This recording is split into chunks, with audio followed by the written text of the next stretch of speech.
As we gather in this sacred space, it is made even more sacred by the presence of each and every one of you.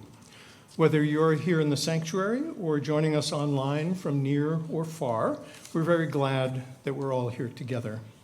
Now I'll ask people in the sanctuary to greet our fellow congregants on the live stream by turning to the camera right up there and waving. And now those of us here in the sanctuary, let's turn around or move around and greet each other.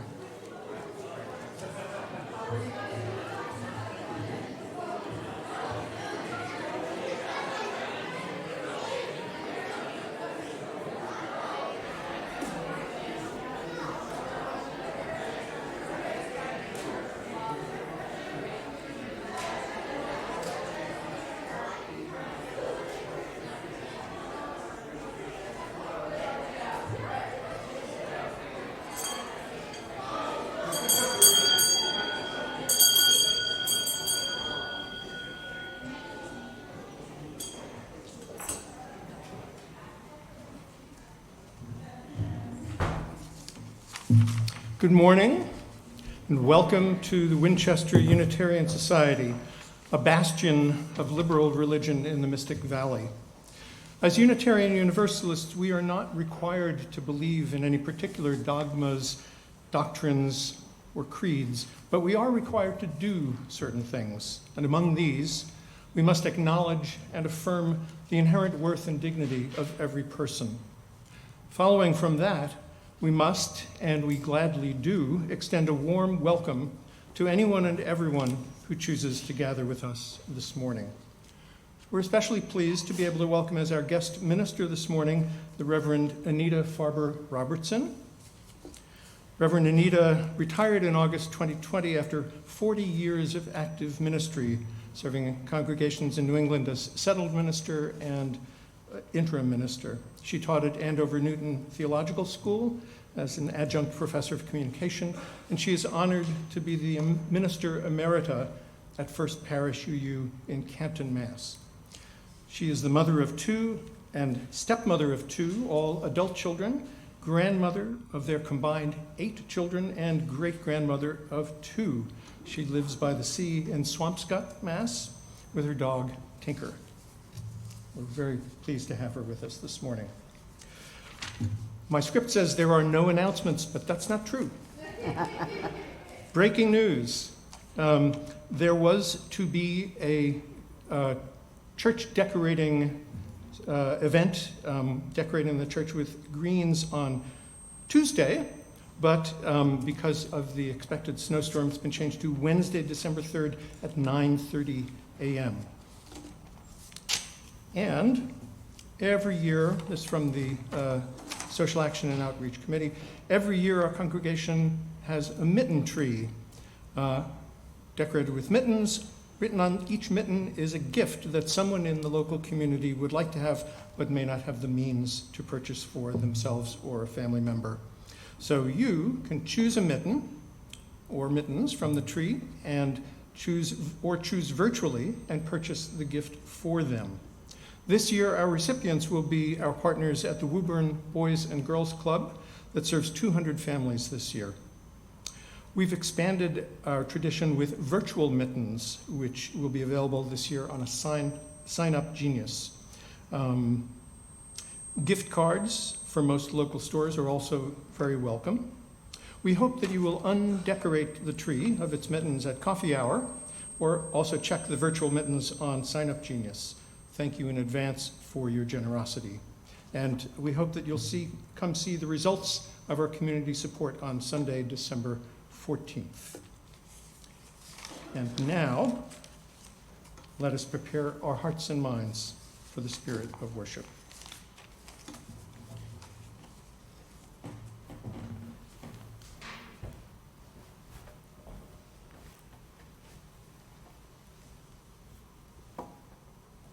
Good morning.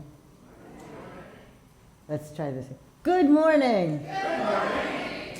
That's great, because now we're going to be really quiet the rest of the hour.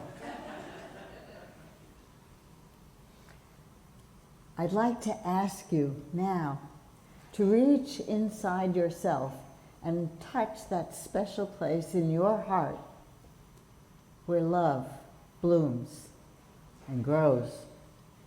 Know that it is love that brought you here and love which keeps you alive. Know that you are not alone, that the love which blooms inside of you is shared by the sisters and brothers who surround you, who, like you, have known not only loss and not only fear, but also the joy of saying yes to life.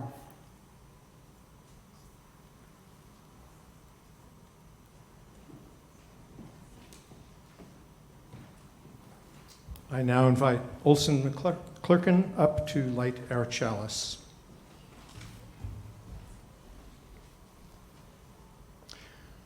We light this chalice to remind us that even in the darkest of times, we can be guided by the flame of love that is within us. Okay. And since this is the first Sunday of Advent, we are also going to light an Advent wreath candle. Thank you.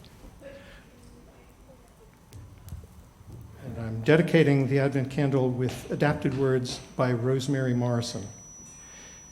As the wheel of the seasons turns,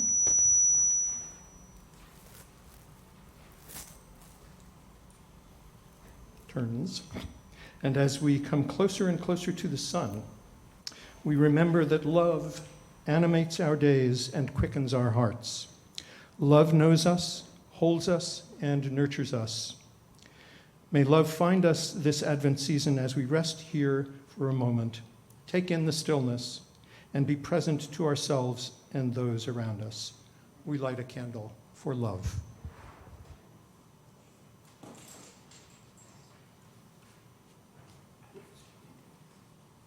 Now, please rise.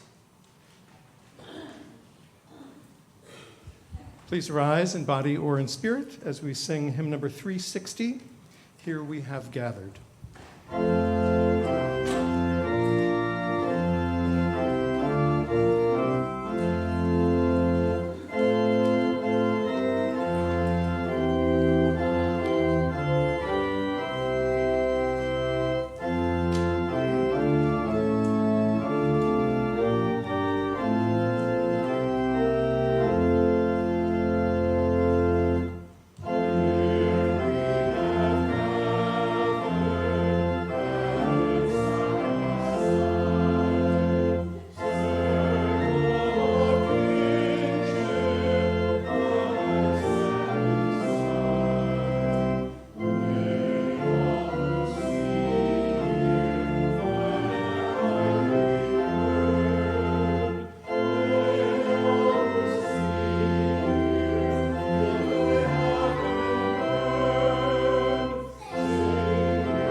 I would invite the children to come forward, or the young at heart. Those who want to accompany the young at heart also are welcome.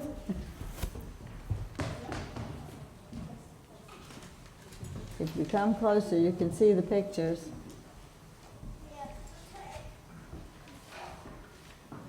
Okay, someone looks like they're going to sleep. That's okay. That's okay, because this story is called The Dark is Friendly. And you may know that feeling of the dark being friendly. I know it, and that's why I picked this book. The dark is friendly. It hugs me in the nighttime when it is time to go to sleep.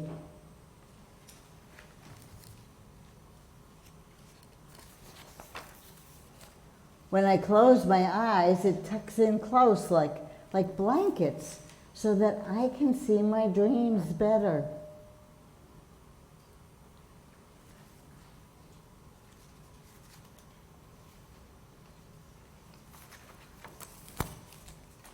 When it is a hot, sunny day, the friendly dark gives me a spot of shade.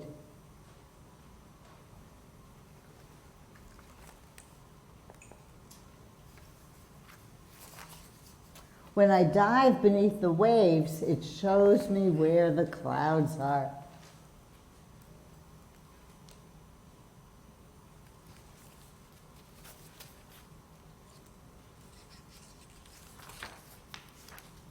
It helps me when I play hide and seek. Yeah, dark is good for that. And it follows me as my shadow to make sure that I am not lonely.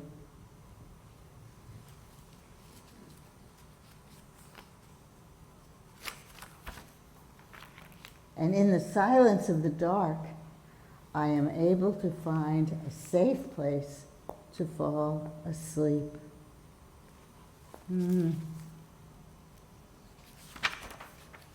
The friendly dark is filled with lots of things I can't see, but they are the same nice things I can see in the day. Toys and books and pillows and trees and houses and sky. Only now I have to play a game. Each of the things are shapes, and I have to guess what they are.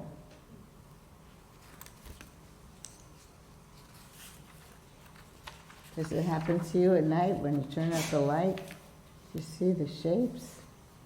Many people know the dark is, many animals know the dark is friendly. Owls, cats, and mice slip out when the dark softly falls because they know that jumping in the dark is fun. Animals play and climb in the friendly dark. The friendly dark is a cozy place when the world can seem too noisy, too bright.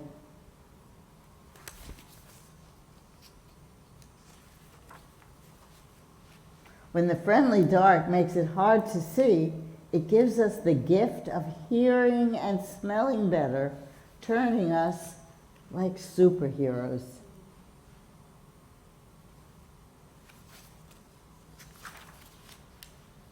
Diamonds and precious jewels are only found when you dig down deep into the friendly dark.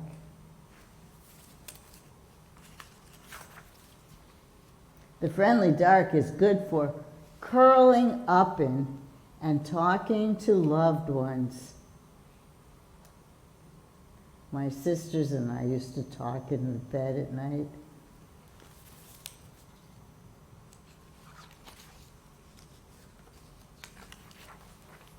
Without the friendly dark, we would not have shadow puppets and fairy lights and glowworms. Glowworms are just ordinary worms without the friendly dark.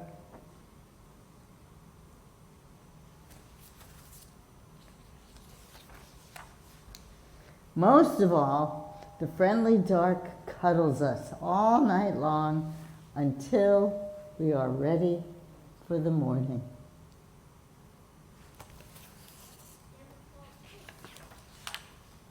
And in the morning, when the sun comes up, the friendly dark dances with tree branches until we are ready to play again. The end. Thank you. Thank you. Well, thank you for listening so nicely. And I'm sorry you don't have Sunday school, so you're just going to have to sit in these hard pews. And Peter's going to have to remind me what comes next. Meditation. The meditation. Oh, okay, so we're all ready for that. Very good. Well, with all that to think about what cuddles us, I invite you into the spirit of meditation and prayer. Please with me, breathe in, breathe out, breathe in, breathe out, breathe in, breathe out. Keep breathing. Keep breathing with every breath. Feel life move into your body. Breathe out the love that connects us all. That breath, that very same breath that was breathed by the dinosaurs and by the early ancestors of human beings, and by the Native Americans who were living on this land before the Europeans came, and by our grandparents and great-grandparents. The same breath moving round the world, around the universe, feeding us, giving us life, holding us with love, unasked for, a gift. In this world, we breathe back love and care. We cherish it. And into this space that we hold of love and care, we place those about whom we have concerns. And we place those for whom we have celebrations. Into this place of love and care, we bring our troubled world and all the sorrows of famine, the sorrows of war, the sorrows of anger, misunderstanding, the sorrows far away, the sorrows in our community, and the sorrows in our families, the ways in which we hurt each other or have been hurt. All held in a greater universe of breathing love that has given us life freely and continues. All of this we hold. We hold our fractured lives, and we hold them knowing that they are together held in the universe of breath, of care, of wonder, of love. For all our blessings, known and unknown, remembered and forgotten, may we be truly grateful. Amen, and blessed be.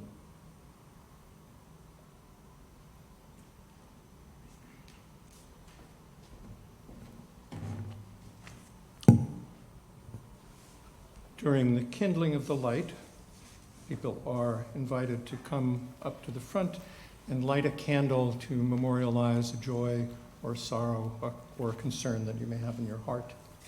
Anyone in the sanctuary who cannot or prefers not to come up to the front I will serve as a roaming candle bearer, and if you see me coming, just raise your hand or catch my eye and I'll bring you a candle. Then there will be a moment of silence.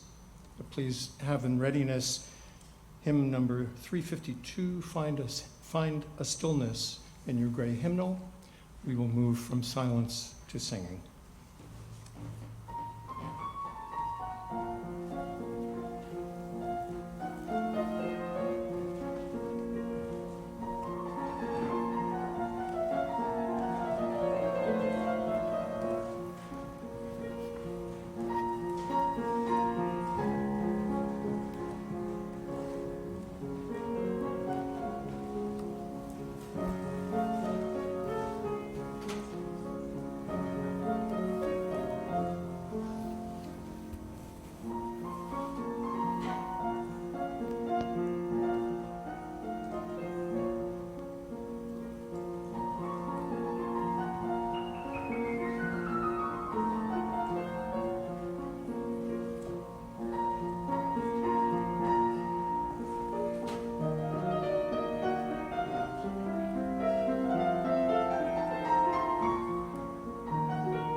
I said to my soul, be still and let the dark come upon you, which will be the darkness of God.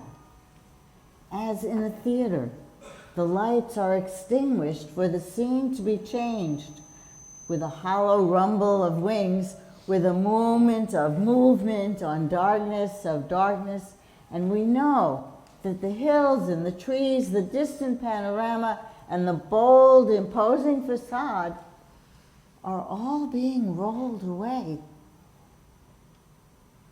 I said to my soul, be still, and wait without hope. For hope would be hope for the wrong things. Wait without love, for love would be love of the wrong thing. There is yet faith, but the faith and the love and the hope are all in the waiting. Wait without thought, for you are not ready for thought.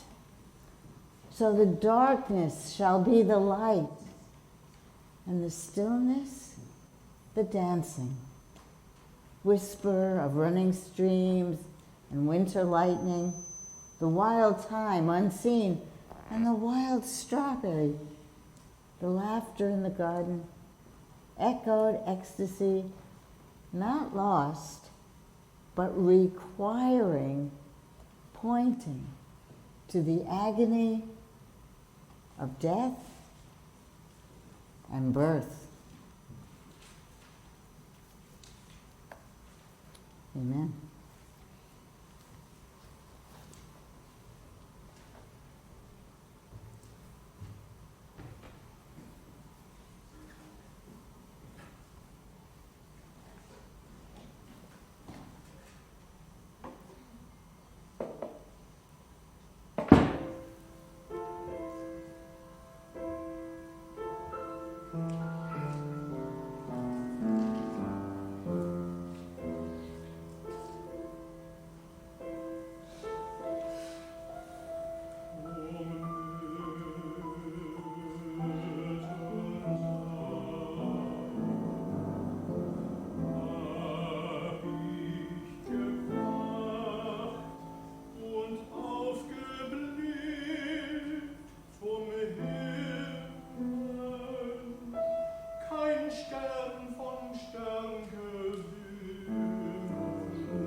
Thank you, Peter.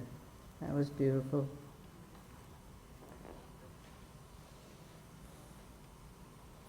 I live by the beach in Swampscott, where I can look across Nahant Bay and see Boston shining across the water. I love living by the water. I love hearing the rhythm of the sea and the sounds of the birds, the ducks quacking and the geese squawking when it is their time.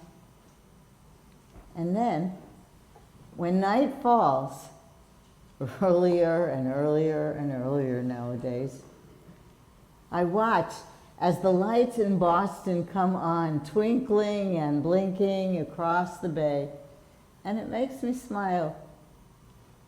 I love walking my dog Tinker late at night when the cars have finally stopped and I can hear the water and the birds much more clearly. They are my nighttime companions.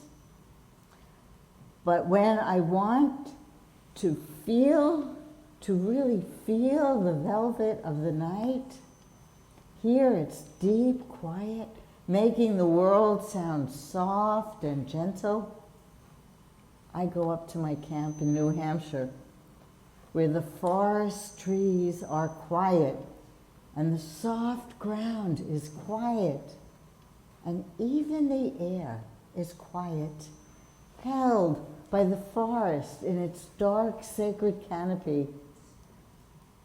And I know then that I too am held. Maybe something like that has happened to you in the dark, somewhere far or near, in a camp or the woods, by a lake, or under your covers in the bed at night, held in the dark, wrapped in its velvet, held. T.S. Eliot reminds us of the wisdom waiting for us in that dark, that sacred dark.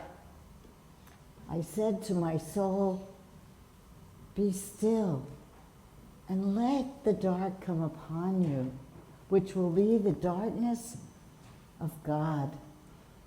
As in the theater, the lights are extinguished for the scene to be changed with a hollow rumble of wings, with a movement of darkness on darkness, and we know that the hills and the trees, the distant panorama, and the bold, imposing facade are all being rolled away.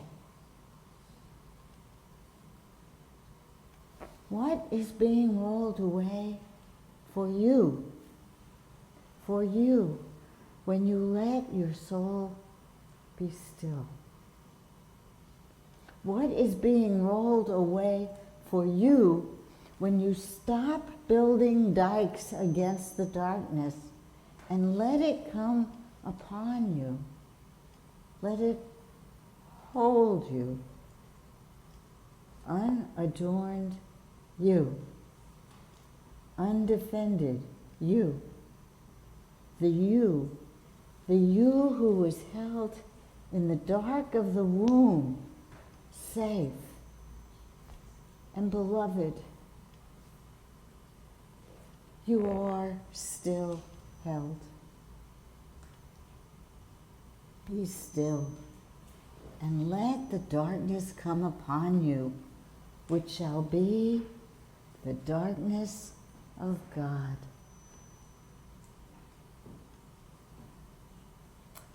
I was the minister, as Peter mentioned, of First Parish UU in Canton, Massachusetts, from 1980 to 1991. And during that time, we offered our kindergartners the Haunting House curriculum. Some of you long-timers may remember. Anyone here remember the Haunting House curriculum? They started out the year learning about different kinds of homes for different things. What makes a home? And the children brought in their most precious objects and crafted homes for their beloved objects. And then they explored what that meant to them. And as they progressed to other kinds of homes, they learned about seeds, which are homes, and then homes for animals, domestic animals, their pets, then farm animals, and then eventually the woodland creatures. Toward the end of the year, they learned about their very first home, the womb in their birth mother's bodies. And then one Sunday, they were each asked to bring in a sheet from home to Sunday school. And that morning, they gathered the whole class in what was the children's chapel, which was a large, empty room, big space. And the teachers told the children that they were going to try to experience what it was like to be in their very first home. Each child pulled their sheet over their heads, curling up in a ball completely inside of it. And the teachers pulled the shades down the window so that it would be dark. And with the children all curled up in their sheets and the shades in the windows all pulled down so it was dark, the teachers walked through them with flashlights, talking softly, saying, when you were in your mother's body, you could probably see a little bit of light, and you could hear a little bit of voices, a little bit of sound. And the children all imagined what it must have been like for them as babies waiting to be born. A few giggled. But the room eventually got really, really quiet as they each went there in their own way to that early magical place in the dark where they were small and safe and grew and grew. And then it was time for them to be born. And they were welcome to emerge from their sheets and be born into the light. And the shades went up, and the lights were turned on, and the children emerged. Some of them really softly and gently, and some of them enthusiastically and energetically. Everyone was born out of the dark into the light and love of community just in time for coffee hour.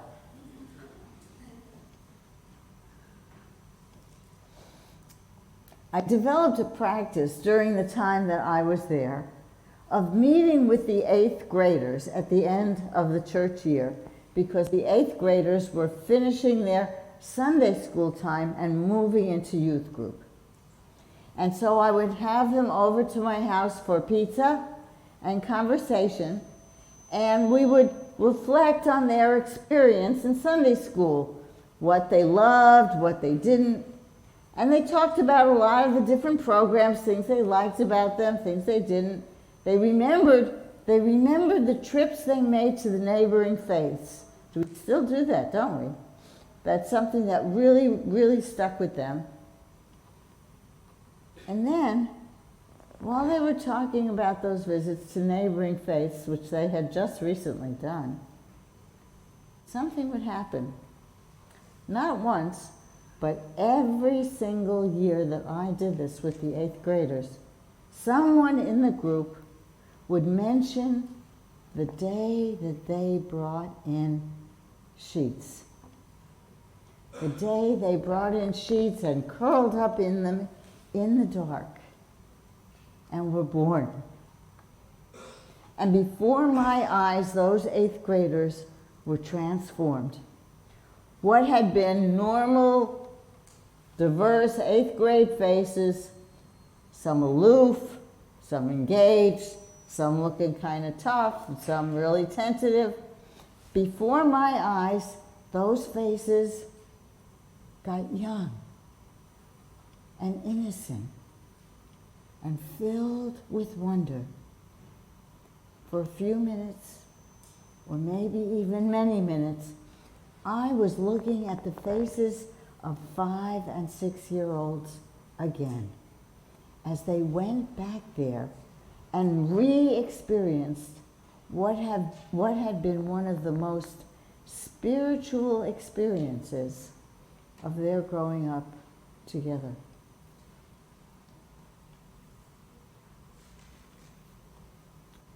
I said to my soul, "Be still and wait without hope, for hope would be hope for the wrong thing.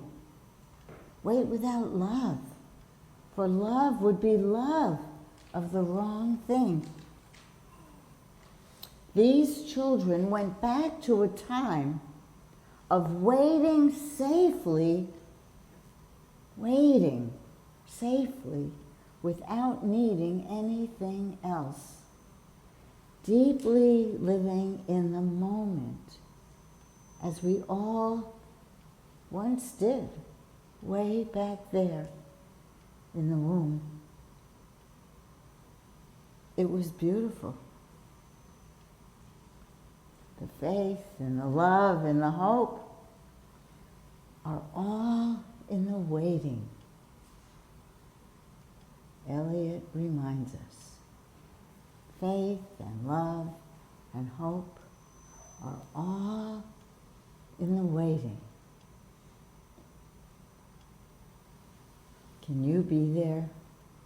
Be there in that sacred waiting, not waiting for anything except whatever will come, whatever will be, whatever is becoming. Can you be there now? Now.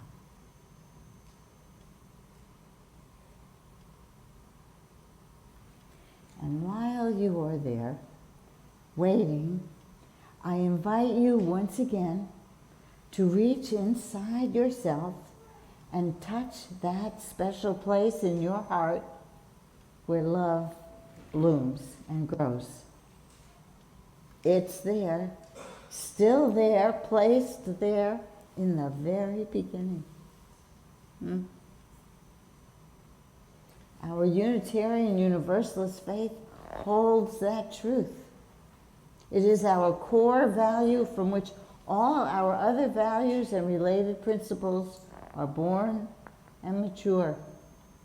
Love at the center. Love at our center. The center that holds us and never, never lets us go. From that center, love, emerges our Unitarian Universalist values: generosity, justice, interdependence, equity, transformation, and pluralism, as well as our UU principles.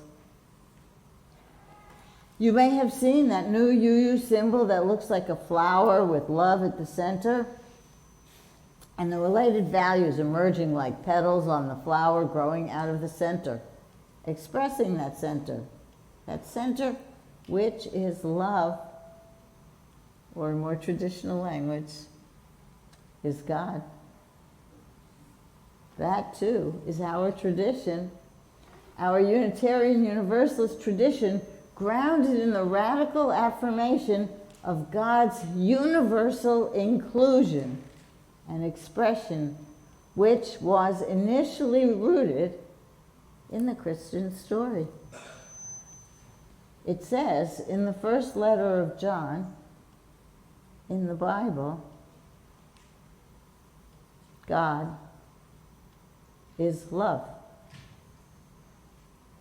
God is love. And those who abide in love abide in God, and God abides in them.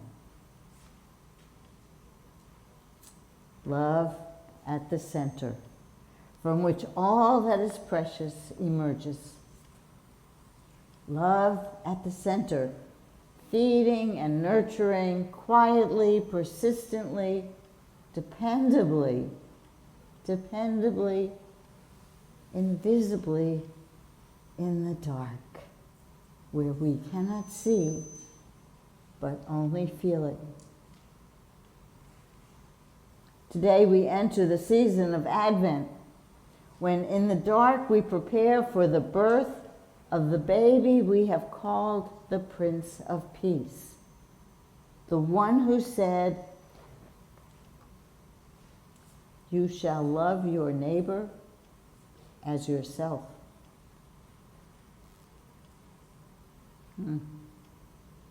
Love your enemies. Do good to those who hate you. Bless those who curse you. Pray for those who abuse you.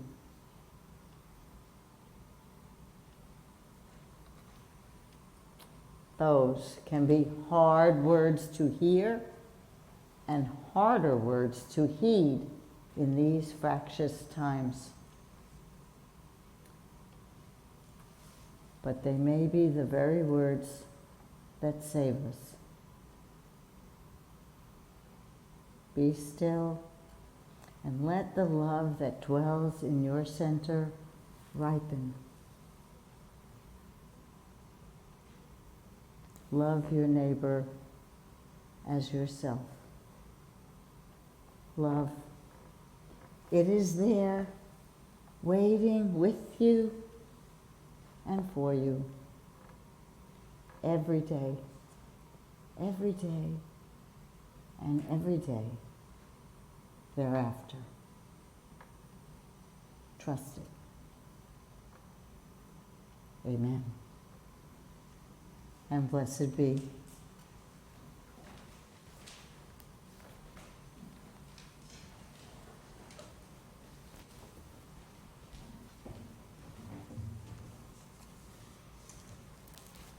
The offertory is an opportunity for us to practice exercising our generosity for the support of this congregation and for other organizations whose work is aligned with our values. Today's Share the Plate recipient is the United Response Fund, a part of United Way of Massachusetts. A description of the fund and its mission is in your order of service. Your generously given offering will now be gratefully received.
Those who wish to do so are invited to join in the unison affirmation.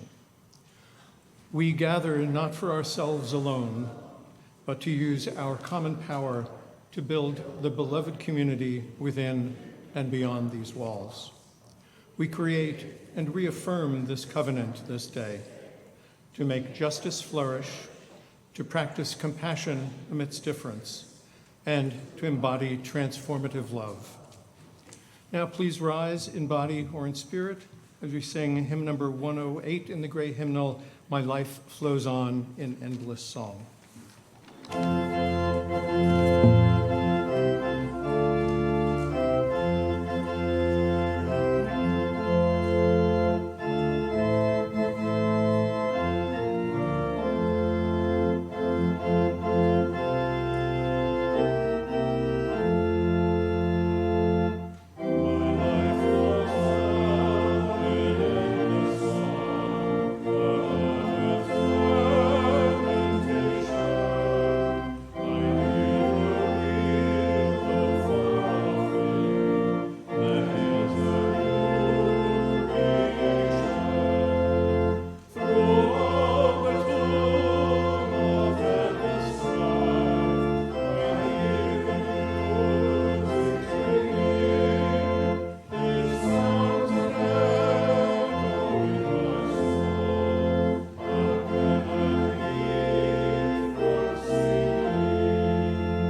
now, my friends, may the love which overcomes all differences, which heals all wounds, which puts to flight all fears, which reconciles all who are separated, be with us now and among us always. Go then in peace, in love, and with fresh courage. Amen.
Please read together with me the words printed in your order of service for extinguishing the chalice. We extinguish this flame, but not the light of truth, the warmth of community, or the fire of commitment. These we carry in our hearts until we are together again. Today's service is ended, but our life of service continues.